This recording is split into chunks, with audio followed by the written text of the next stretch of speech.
Hello and welcome back to the channel once again. My name is Andy and today we're back with yet another video from F1 2017 and the classic cars in motorsport series. We're on to part 8 today, so it's already been 2 months since I started doing this, which is quite mental to think that it's already been that many episodes. But it's still going well, I'm still enjoying it, and thank you very much to those of you that are watching. And as always, of course, I'm glad you are enjoying watching the series and any other content you see on the channel as well. Do hit the like button if you do enjoy it as well, today's episode.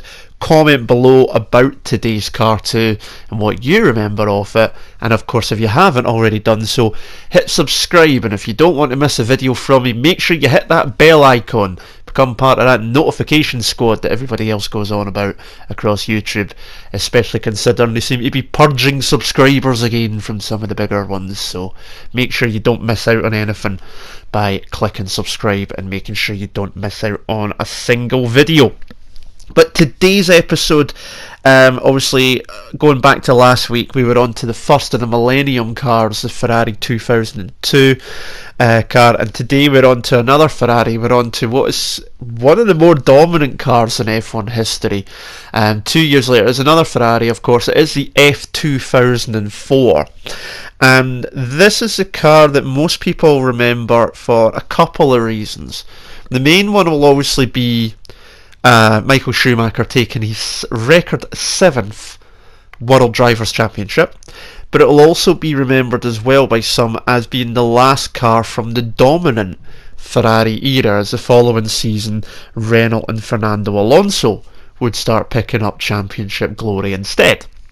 So a couple of people remember it for those reasons, but another reason it's remembered as well as being dominant is it being one of the fastest cars we've seen in F1. So fast that this car still holds race lap records even to this day, and that includes some circuits that the current F1 calendar still goes to as well, just to show you how quick this car was.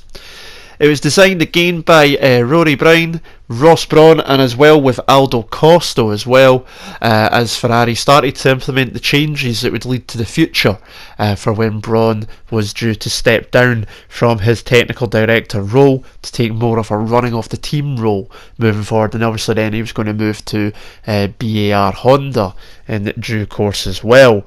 Not many changes from the F2003 GA that came from the year before. They had made smaller exhausts, were brought more in towards the centre line, helped a bit more with aerodynamic efficiency. They also had a larger rear wing as well, but the main change was the rear suspension. They redesigned that. One of the previous year's car's main problems was rear tyre wear, so they redesigned that rear suspension to improve on that. And the other change that they had to deal with was making the gearbox and the engine last for a full weekend. Now nowadays that seems crazy. They all, most of the time they'll last more than that. They're designed now to last up to 4, 5, 6, 7 races. Engines are expected to last nowadays here in 2018, but back then this process just started beginning really back in 2004, and they started with it being a weekend only, so you could still change the engine the very next weekend, so you could just still rev the absolute bollocks off of it when needed. And this car could rev nearly 19,000 RPM from that V10 straight out of Maranello. Over 700, nearly 800 Italian stallions in the back of it, powering this thing forward. Again, it was Michael Schumacher, as mentioned previous, and Rubens Barrichello back for yet another year. And as expected, as we said, it being dominant, they took championship glory once again. It was Schumacher's 7th driver's title, it was his 5th in a row, it was Ferrari's 6th Constructors' Championship in a row as well, showing just how dominant they were during that period. And Schumacher took the title, his 7th and final title, quite fittingly, I would say, considering at Spa Belgium, which is where, of course, he made his debut for the Jordan team back in 1991, before getting snapped up by the Benetton team for the next race at Monza and the following season. So it was definitely quite poignant that he was to do so at Belgium, at Spa, when he took that win. In all, over 18 races, so it didn't race the first couple of races, came into effect in Bahrain in this year, and then raced the first 2 races of the following season. But in 18 races, it won 15 of them. Schumacher took 13 wins in 2004, which is a record to... Is it still? I think it's not quite a record now, but it was still at the time, and Vettel matched it in 2013 as well. I think it's now been beaten by Hamilton. I'd need to check the record book to double check that. But of course, back then it was only like a 17 race calendar, so there wasn't as many races as they are now, where we've got like 21 this year. So we obviously still very, very impressive. They also took 12 pole positions. They had numerous lap records, as mentioned. I'm going to come on to those tracks in a minute, because as I say, 5 of them are still in use now. And the car took, though, 30 out of a possible 40 podiums during its 18 races. So just let that sink in for a second. 30 podiums out of a possible 40 out of all the races it took part in. That's a 75% podium hit rate. That's insane. You know what I mean? Until recently, obviously, Mercedes dominance at the start of the hybrid era, and Red Bull as well, but to have both cars podiuming most races is just insanity on another level. And this car was actually so good that come 2008, the F2004 was used as the basis for the A1 GP car for the 2008 series. That was the powered by Ferrari car that they had. This is when they were sort of moved away from being a full Nations Cup style series and started moving away before it went into financial receivership and liquidation issues. Ferrari came in to try and give it some credibility, and they used this car as the basis, even though it was 4 years old. So good it was. And it just shows, you know, just how impressive it was. And out of those lap records, now I do need to specify it's race lap records, because I know the outright lap record, for example, at Shanghai went this year with the new cars, but the race lap records, this car still holds 8 of them. Outright race lap records. 5 of them are still at tracks in use. So the 5 tracks still in use are Monza. I would expect that to go this year. Melbourne, despite this year's race. Shanghai, again, despite this year's race, although they got close to it. Montreal, and the Hungaroring. So we've still got 3 chances to see this year if it can be beaten. The other 3 tracks are Imola, which obviously, unfortunately, we don't race at anymore, the classic track. Nürburgring, which we never see now due to the financial issues that track has in hosting the race, which is why Hockenheim comes back every 2 years. And Magny-Cours, which is obviously where they used to hold the French Grand Prix. So don't think we'll see them happening anytime soon. But a phenomenal car, and it signal the end of the dominance for Ferrari, which is really, really strange as well for a lot of people at this time. They didn't think it would ever be beaten, but this was the last car that took the championship. So what we're going to do today, as always now, is go on to the usual last to first challenge. And of course we're going to do it at Spa. Of course Spa's going to be in the calendar somewhere. Of course I was going to do it. Come on, seriously? You don't think I'm going to do Spa? Seriously, come on.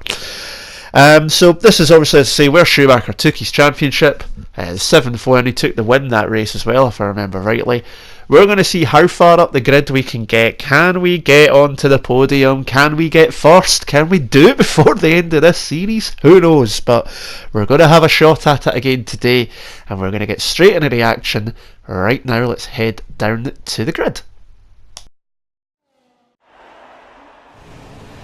So here we are on the start line at Spa-Francorchamps, 5 lights on, 18, nearly 19,000 revs, and we are underway and making a dive for the inside, early doors, getting past a couple of cars, and then just using the advantage of the AI stacking itself up into turn 1. And we've made 11 places. How good's that in the last sauce? We're coming up now to Eau Rouge. There are a train of cars ahead. Up we go. Over Radion and straight onto the back of that car. Really good run, then really swinging back to the other side. We've got such a slipstream and such a run off the top of Radion. Up to Lecombs, onto the brakes, using a lot of curb on the inside, and straighten it up, and we're already P5. That's just how quick, if you can nail this car, how much you can do off the grid. Yes, it's AI. I will admit it's not 110, it's 101 if I remember rightly. So it's still a decent level. We come down to pool, and this corner is awesome as well. This, like the F2002 that I did last time, very twitchy under power, especially coming off of slower corners. It's, if I remember correctly, it's stuck quite well during the fast corners. Blanchimont, Eau Rouge, stuff like that. Really, really good if you could get the turning right. Pouhon was a bit tricky, just getting the right turning, but these other sort of corners here, you know, coming out of the second sector and onto the straight, very tricky getting the power down. You'll see me getting sideways quite a few times coming out the final chicane. So very, very tricky coming up to the bus stop now. And that's it, one lap done already. Even from a standing start, that is the first lap already in the book. And we're talking around about a minute 40 plus, minute 50 to do that. So just shows you, because this is obviously the longest track on the calendar for F1 even now. It's not far away from the Baku track in Azerbaijan, which is where the Grand Prix is this weekend at the time of recording. But this is the longest track. I think it's something like 4.5 or so miles. I can't quite remember top of my head again. Some of the figures escape me despite my love and knowledge of the sport. But we are on to lap 2, and I don't think there's much more to this race. I recorded this about 2-3 weeks ago, but I do remember pulling away but can't quite keep up with those in front, and then I tried to push a bit harder and made a bit of a mess of it, I think, so we'll find out. I'm reliving this as we're watching it, so there you go. But it was a really, really fast car, and you know, Schumacher put it to its best use, obviously. Barrichello was a great driver, but Schumacher, for all his faults, for all his arrogance, you could say, some people would put, and you know, the things that he did with, you know, Australia 94, with taking out Hill, which many see as being deliberate. You know, the 1997 at the European Grand Prix at Jerez, trying to take out Villeneuve, where he failed. Austria 2002, it was a bit of a team thing, but that was because the team was all centred around Michael, and all the other things. He was a great driver, and he made Ferrari what it was around this time. The team was around him. Jean Todt, Ross Brawn, Rory Bryan, all the rest of them, they were all around. Even Montezemolo, the president of Ferrari at that time, they were all for Schumacher, which is a shame on Barrichello, because he was a great driver as well, but he was always number 2. No matter what his contract said, he was always number 2. I'm sorry, Rubinho, but you will, as far as I can see. It was Team Schumacher. If it wasn't called Ferrari, it would probably be called Team Schumacher for sure. That's how much it looked to the outside world for sure of what was going on. So make it at what you wish, but he was doing what was right for him, because in a sport where you obviously rely on a team, you still have to make, you know, look out for number 1. You don't look after for yourself. Who is there? Who is going to be watching your back? Who is going to be looking after your best interest? No one. So Michael was only doing what was right for his career. He wasn't interested in anything else. He wanted the team to be successful, but he wanted to be successful most of all, and it's the reason why he has 7 world championships, 91 race victories, and I think it was 69 or 70 pole positions before Hamilton beat it recently. It's just incredible, but obviously the machine is part of the equation as well, and this car is just stunning. It's still using that sort of red, white, Marlboro style Vodafone livery. that it had around that time. Marlboro was still paying the team money all the way up until I think the early 2010s even. I don't think even still be doing it now, I don't know.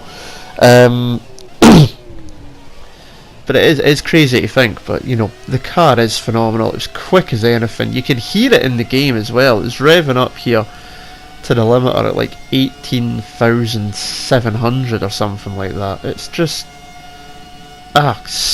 just the noise. You just want to see it again.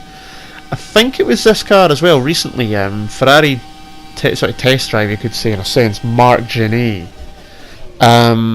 took it to Road Atlanta in America. Now, for those that maybe don't follow much in the way other motorsports, Road Atlanta is where they hold the main race. They hold there is a 12-hour race, sort of Petit Le Mans style thing. And he took it round the main longest part of the course, and there's some fan footage kicking about, and the noise this thing makes as it comes down the hill, screaming at full pelt, is incredible. In fact, it holds the lap record there now, I believe, albeit obviously not under race conditions. I think it went round in like a minute 10 or something like that. It's just nuts. If you do find it though, just search it while you're here on YouTube, after watching this of course, and just listen to the V10 screaming. There's a fan footage from the bank as it comes down the hill, and the noise is, the word biblical is probably the best way to say it. It's just absolutely incredible to hear it reverberating around, and it's just, God, bring back V10s. Sod all this hybrid shit. We want the screaming V10s. We want to just pour the petrol in and just see it fly out the other side. Sod it, go back. I thought it was boring back then. You know what? I want these cars back. They're freaking awesome. Dear. Right, anyway, I've had a moment, so it's all done with. We're on to the last lap now, as you can see. I'm still in 5th. It's not really gained much. You can still see the car ahead, but can't quite keep up. We've got nobody behind us because us 5 have just left them for dead. So, you know, we're just flying away. But yeah, you've seen a few times where obviously the car's been getting away from me. I've been very careful on the throttle coming out of the corners until I've really got it straightened out, especially like here at the bottom of the hill. You'll see me just really taking it easy, just getting sideways, and then again here using the curb to try and straighten it out and still getting sideways, just trying to get it straight as quick as I could so I could get into power and use the full force of the V10. Running wide there as well, which nearly caught me out before, and did catch me out in the previous recording, so it's still an absolute handful to keep a hold of. But we are coming up to the end. We're not going to, unless something happens here, I very much doubt we're going to have caught up to anything, so we are going to finish in 5th unless I make an absolute balls up of things, which I don't think I did, so thank goodness for that. But that is obviously going to be another week. Now next week we have the Renault R26 from 2006. Car that took Alonso to his 2nd World Championship. So that's next week's video. And then we're nearly at the end of this list for the F1 games, and then we move on to some other cars from Project Cars 2. So we're going to get interesting moving forward. But that is it for this week. I hope you've enjoyed. Hit like, comment below and subscribe. But as always, till next time, I will see you again soon. Ta-ra.